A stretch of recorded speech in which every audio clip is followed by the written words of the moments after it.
Hoje nós vamos identificar o emprego de recursos gráficos usados para marcar o diálogo. Então, como nós devemos escrever um diálogo de forma que fique claro para as pessoas que estão lendo que isso é um diálogo e quem é a pessoa que está falando no momento do diálogo.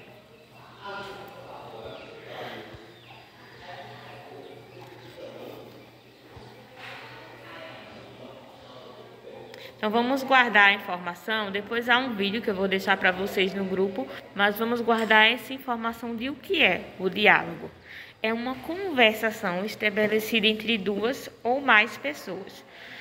Então, as pessoas vão trocando o turno de fala, trocando a hora em que cada um fala e cada um vai expressando o que tem a dizer, ou seja, uma conversa. Que é muito fácil a gente identificar os turnos de fala em uma conversa oral, presencial, mas no texto, quando você vai ler, o que faz você identificar com clareza quem está falando no momento do diálogo, o que é a fala do personagem e o que é a fala do narrador. Você costuma dialogar com seus pais, amigos, professores e demais pessoas ao seu redor? Então, essa é uma pergunta para vocês, mas eu imagino que sim, não é? Nós vivemos, o diálogo faz parte da nossa vida. Ao dialogar, você faz uso da fala ou da escrita? Então, nós podemos também dialogar bastante por meio da escrita no nosso dia a dia, porque a gente ultimamente manda muitas mensagens, não é? No WhatsApp, a gente deixa um bilhete quando vai sair de casa. E quando você vai escrever, será que você sabe utilizar a pontuação adequada para escrever um diálogo? Então, vamos ler aqui uma historinha chamada Um Diálogo entre um Cão e um Gato. Em uma avenida bastante movimentada, vimos um gato correndo de uma alucinante, pois atrás dele está o seu pior inimigo, o cão. Então, o gato vem correndo de forma alucinante porque atrás dele tem um cão.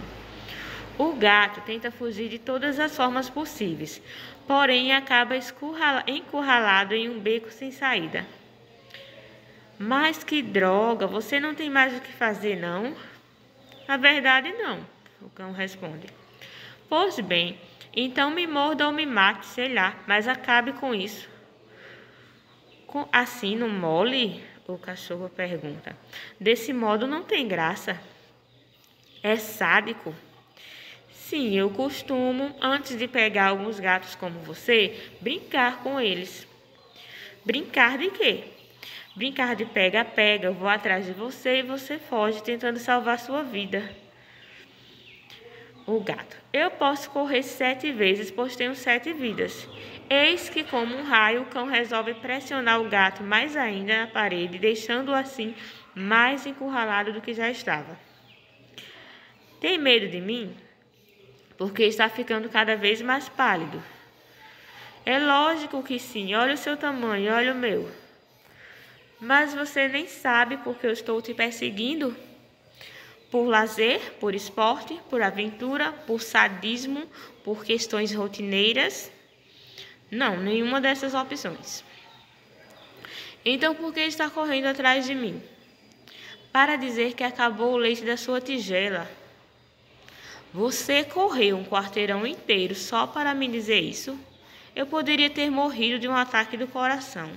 Não sei se você sabe, mas a minha última visita ao veterinário colocaram um marca-passo no meu coração felino. Bem, eu só quis ajudá-lo. E por que você teve esse ato de humildade e vir me ajudar? Porque eu tomei o leite da sua tigela. Tem algum problema nisso? Se tiver, eu estou disposto a correr atrás de você novamente. Você tomou qual leite, o desnatado ou o integral? Desnatado. Então pode começar a correr atrás de mim novamente. Não vou perdoar nunca por isso. Você poderia ter feito tudo, menos tomar o meu leite desnatado. O cão e o gato sempre encontram motivos para brigarem, assim como o político e o eleitor sempre encontram motivos de desavenças. Agora, nesse caso, basta saber quem é o cão e quem é o gato. Identificando. Então, naquele texto escrito, o texto que eu li, dá para ver claramente quem é o cão e quem é o gato, não é? Mesmo que nem em todos os momentos, quando eu estava lendo, nem todas as vezes eu falava, essa fala é do cão, essa fala é do gato, mas dava para a gente identificar, não dava? Quais os sinais de pontuação encontrados nesse texto? Então, o que a gente viu principalmente, tinha ponto final, tinha vírgula, tinha interrogação, tinha vários... Mas o que ajudou a gente a identificar as falas do diálogo? E qual a função deles? O texto escrito requer cuidados. Ao escrever um diálogo, você deve utilizar os recursos gráficos adequados. Por quê, minha gente? Porque quando você está falando, a gente consegue identificar com facilidade pelo jeito do seu rosto, pelos gestos que você faz.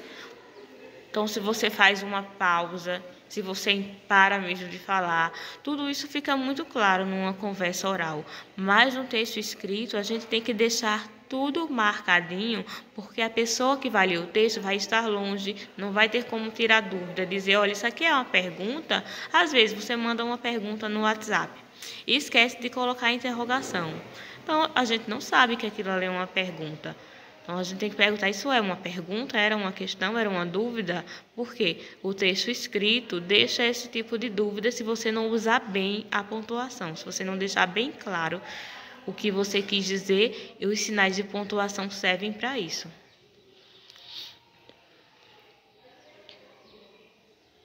Então, conhecendo, se formos observar um diálogo entre as pessoas, percebemos que elas se utilizam de gestos e pausas para expressar suas ideias. Mas, quando lemos esse diálogo, de que maneira será que os gestos e pausas são apresentados? Observe. A menina perguntou o que sua mãe fazia. Ela respondeu, estou fazendo brigadeiro para sua festa de aniversário. Nossa, mamãe, que legal! Vou convidar todos os meus amigos para participarem. Sua mãe falou. Ficarei muito contente com a presença deles. Identificamos alguns sinais de pontuação para indicar a fala dos personagens. E cada um tem uma função diferente. Perceberam que quando você lê o texto, que você não presta atenção nos sinais, isso não fica muito claro? Se você lê o texto e não conhecer os sinais de pontuação, ou então se você ler muito rápido e não der atenção para eles, você acaba não entendendo o texto. Então, os sinais de pontuação são muito importantes por isso. Se você lê em voz alta para outra pessoa, pulando os sinais, sem prestar atenção, a outra pessoa que está ouvindo não vai nem entender o que você leu. Há os 2 pontos, que são usados para indicar a fala de um personagem em um diálogo. Mamãe disse. Veja que depois do disse tem os 2 pontos. Filho, tome cuidado. As aspas também indicam a fala de outra pessoa no texto e servem para destacar pontos importantes, como nomes estrangeiros, gírias, outros, qualquer palavra, qualquer termo que você precise destacar no texto, você pode utilizar as aspas. Ponto de interrogação, indicam a pergunta. Você não quer passear comigo?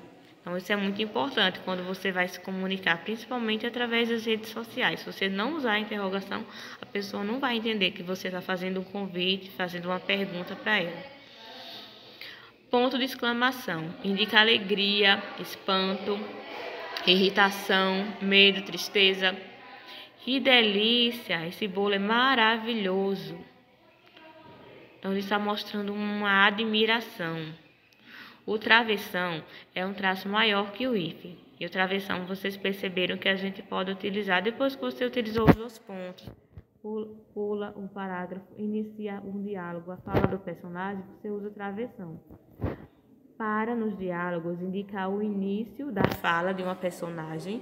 Se houver a intervenção esclarecedora do narrador, repete-se antes dos verbos de sendo, dizer, perguntar, responder e seus equivalentes. Então, você vai dizer assim, minha mãe disse, Mariana perguntou. Então, você vai usar depois disso os 2 pontos e abaixo, quando a fala for a fala da pessoa, você usa o travessão.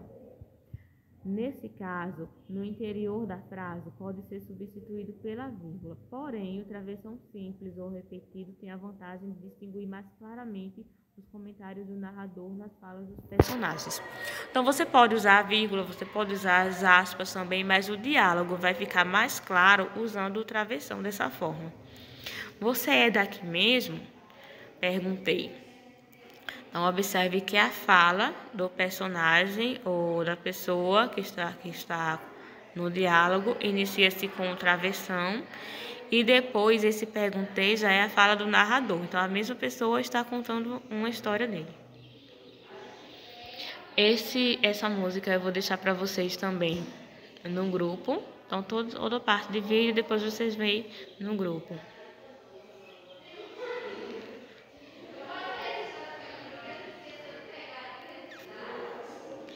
Essa é a atividade que vai ficar para vocês fazerem hoje.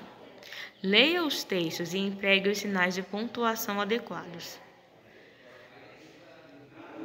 Encontrados elefantes. Eu não vou ler para não dar já a ideia de onde está a pontuação, como vai ser a pontuação, mas leiam, escrevam no caderno de vocês e aí vocês vão imaginando qual é o sinal de pontuação que está faltando em cada partezinha desse texto.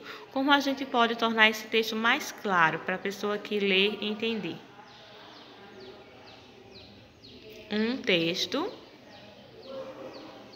2 textos,